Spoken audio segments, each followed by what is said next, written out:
Hello, my name is Rap. This is my new video about Warframe.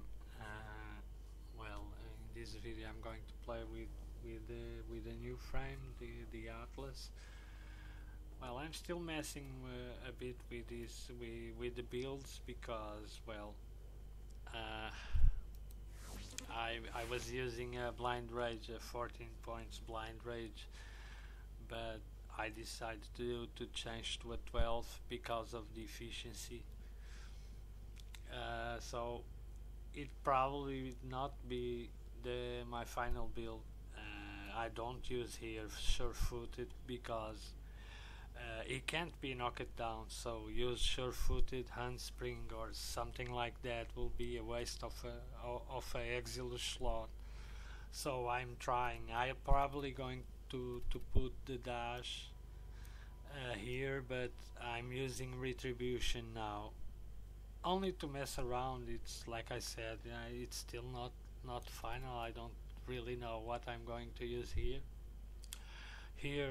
I'm going to use Steel Charge. Is very efficient in going melee even with the higher level enemies, and you can use for instance your ultimate to distract the enemies and take out the high priority targets without exposing yourself to gunfire.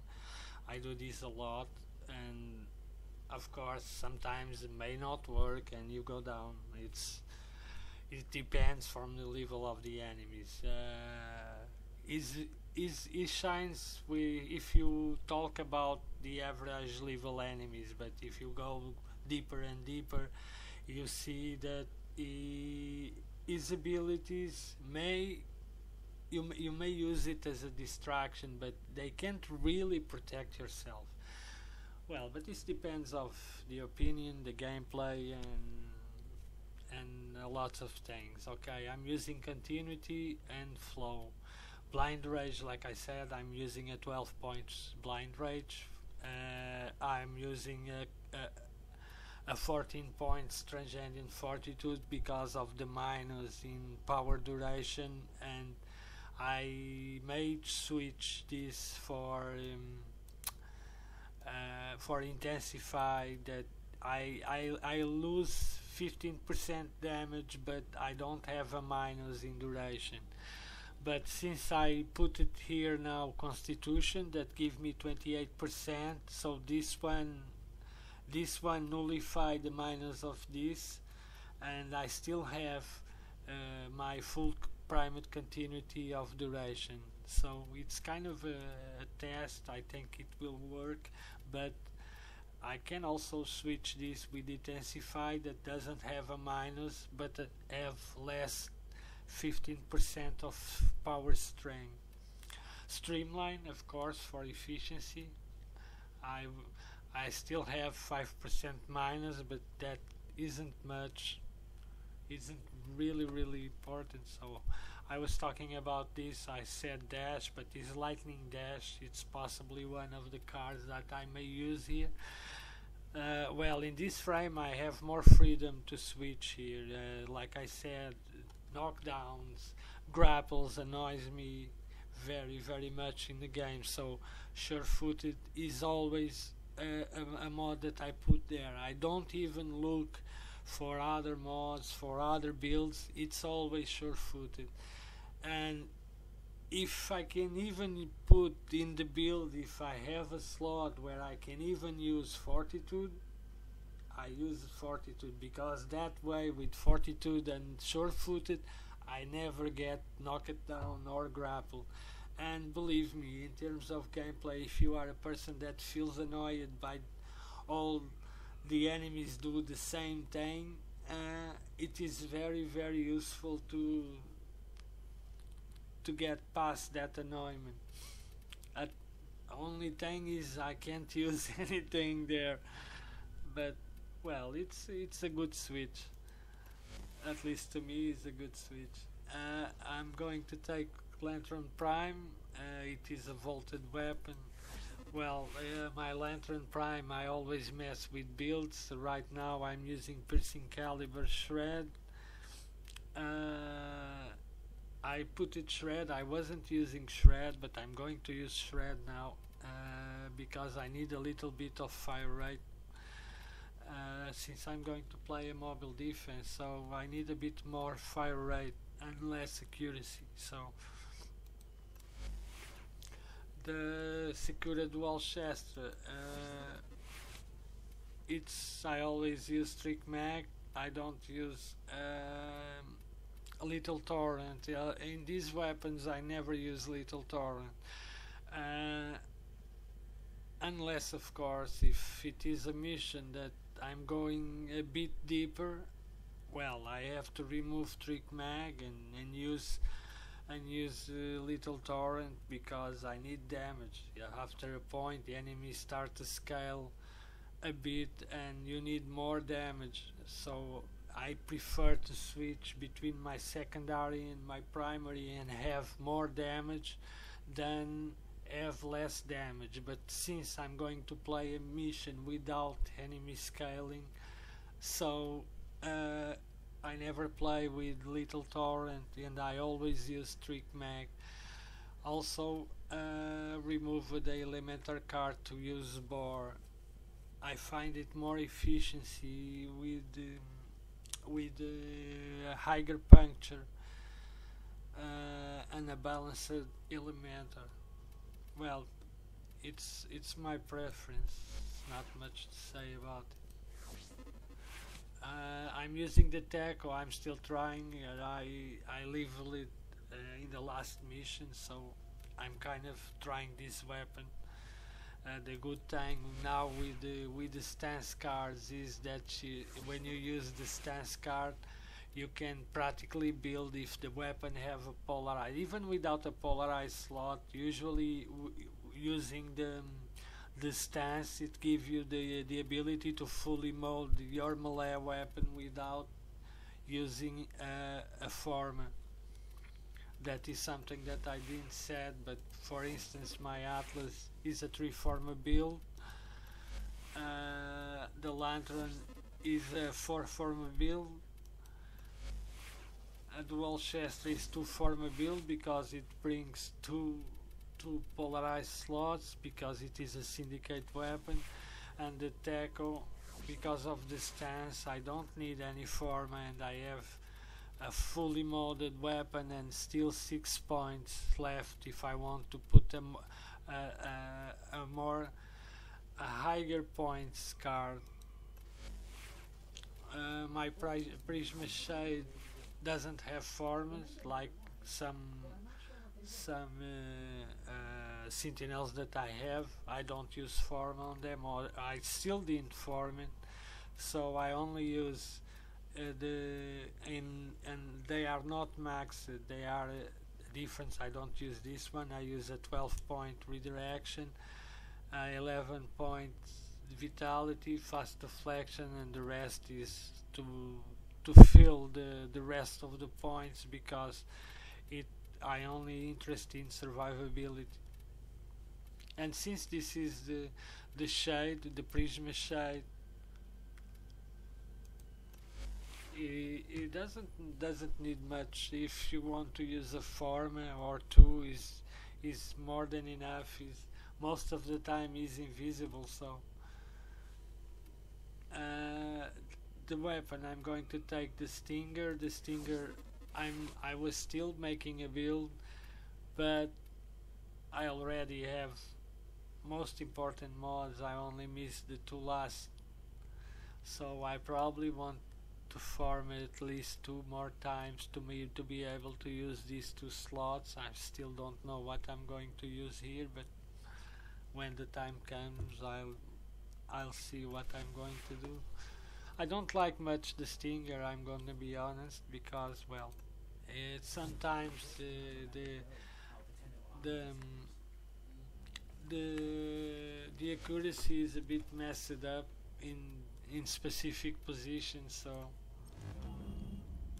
I don't like much to use it.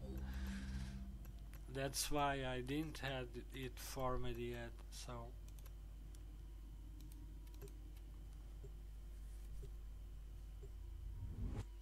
Atlas I got a bit surprised because, well, you know, some people play, give their opinion, and the opinion about Atlas wasn't very famous. So before I tried it the first time, I was a bit, well, let's say that I was thinking that he probably sucked. Well, I'm going to refill my energy. I always do this before I start the mission. So I read about it, and well, I thought, well, another friend that sucks, but it's quite funny to play with him. It's hilarious at some point, and I mostly played excavation, especially when I was leveling him, and it was very fun to play with him. Well, when you go a little bit further is when it requires a bit of effort to keep you alive, because his abilities, like I said, for instance, his ultimate is very good for create a distraction in the enemy, but he can't really protect you, because for instance most of the time they go running behind the enemy and leave you completely alone. So any enemy that's spawned after that point, you don't, besides your tectonics, if you want to deploy it to protect yourself, but that is a stationary protection, you cannot move. So let's say that a bit deeper in the missions is he may how should I say, I'm trying to find the right word, but he may pass the impression that he sucks. Well, people may think that.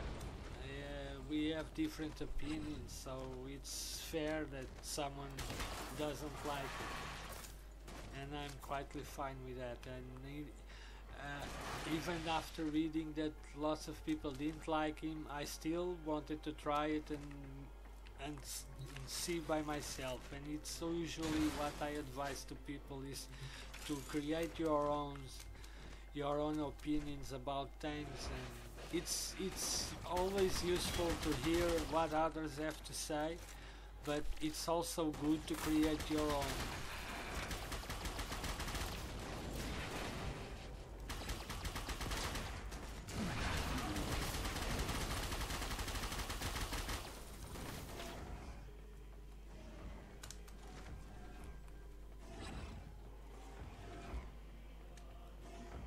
Okay, let's go for the first.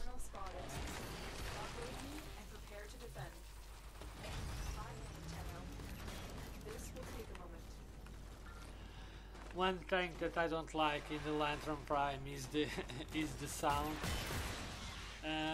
Well, Latron Prime wasn't changed. It always had this sound, but for instance, the new changes in hack, I feel, at least in my opinion, I feel that the weapon lost most of what made him feel so powerful. That was his sound. But hey, the devs think that they should have changed the sound, so who am I to say otherwise? I don't like it. I personally don't like it.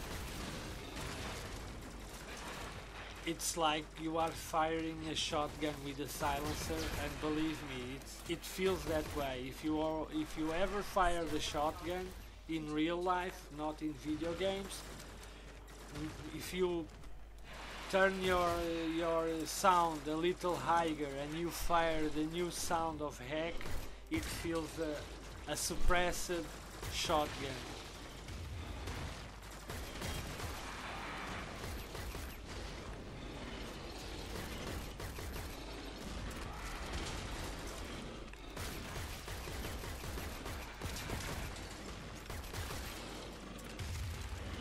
I'm going to mess around with it.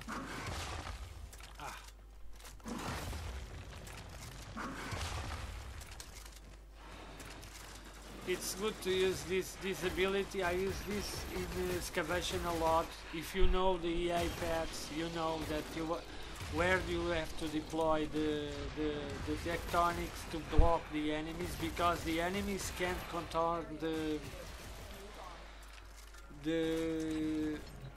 for instance, if you put this in their EA path, for instance, right here, they usually pass here.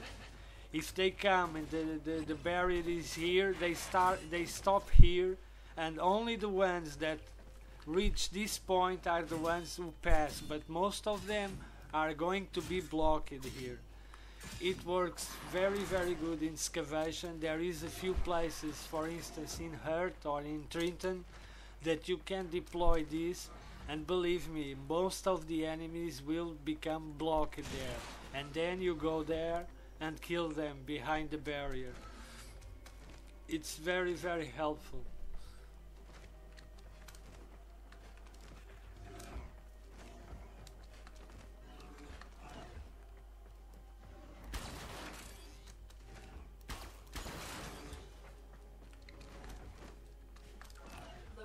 Okay, the next two are here, very close to each other, so good.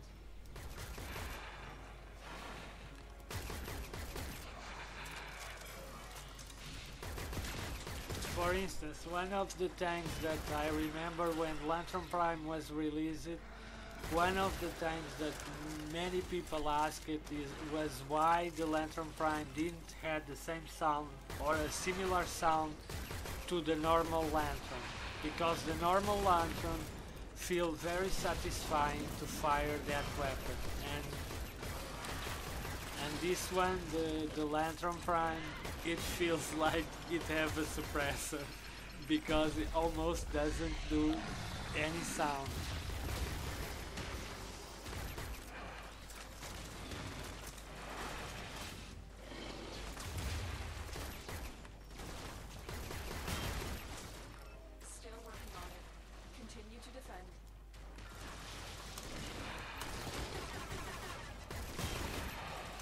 The guy doesn't let me use the ability inside the bubble. It's very funny.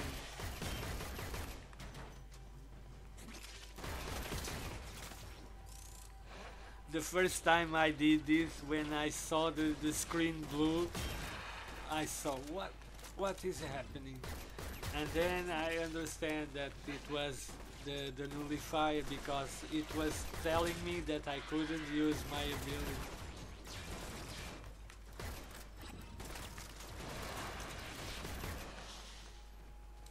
Well, I'm going to mess with the guys here. I can use the ability now.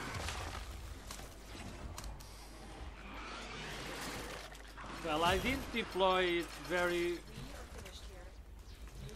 well, but I'm going to fix that now, because if I put...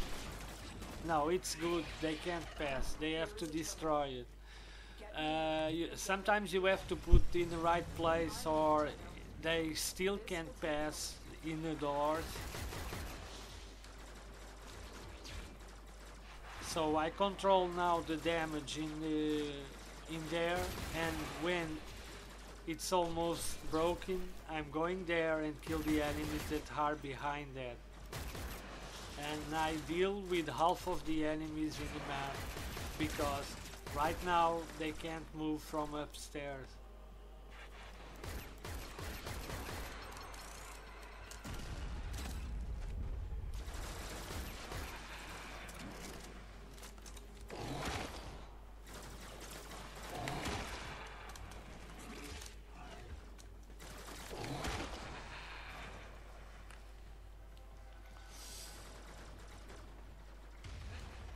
Okay, I lost my barrier, I was distracted, but continue to defend.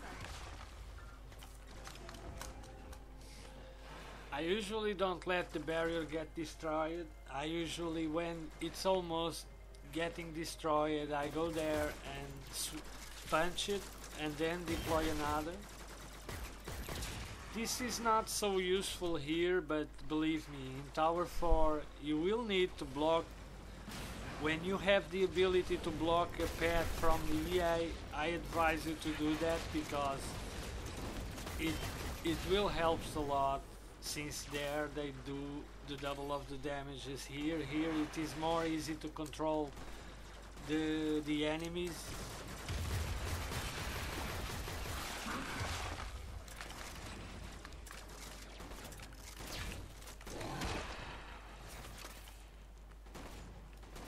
Okay, it's done. The odds were against us, child, but So, we did it. Mission complete.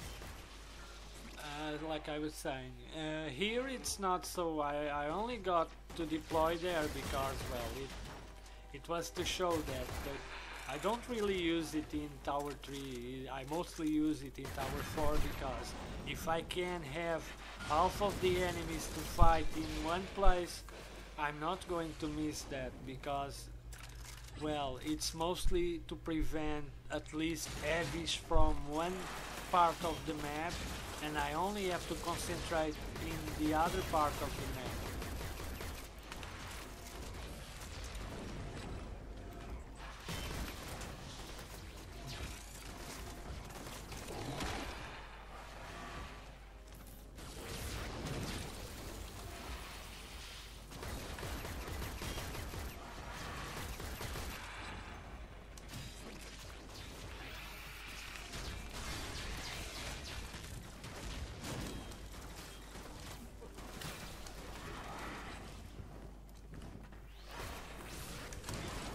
I thought I was seeing this. I was seeing this. They like to send a lots of enemies, and I didn't have any energy. The game likes to do this a lot when you go to extraction after doing the mobile defense, and then they spawn lots of enemies, especially near the extraction.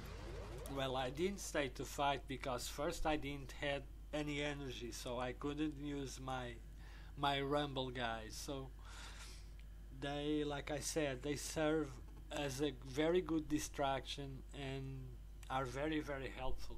They don't do much damage, but hey, depending on the level of the enemy, of course. If the enemies aren't too much high, they can do an average damage, but if you are dealing with enemies of very high level, it will they don't resist much if there is a lots of enemies in the room because they take them down very quickly. But if there are only a few enemies, they still, because they are two, they still do a pretty good job. Okay, it's all for this video. Thanks for watching. Until the next video, see you around.